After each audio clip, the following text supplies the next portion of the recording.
So just an update here on the seedlings, I guess about a week ago. So this is Persian cress, curly pepper cress, and Mizuna is a little slow, but it's starting there.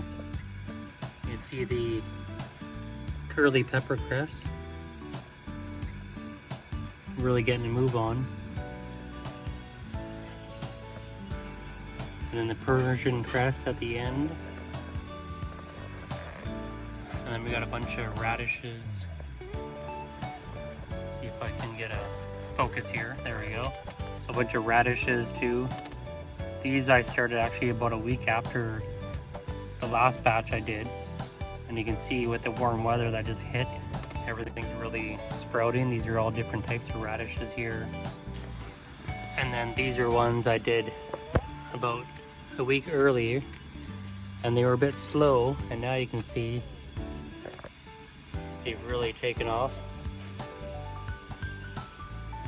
I use these screens on top here because either mice or squirrels were digging away at my last batch, so I've been keeping them a little bit protected.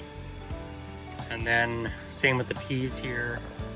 These guys were a little bit slow for a while, and then again with the weather, they've really kicked in and started sprouting.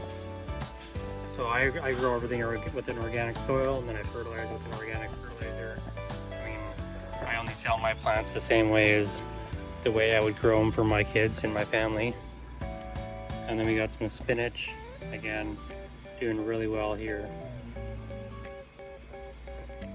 But yeah, I just thought I'd share my little update here of what I'm growing and how everything's going on here.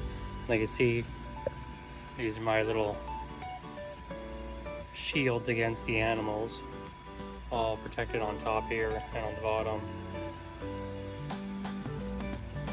Sneaky little rodents coming in and trying to eat my crops. There we have it.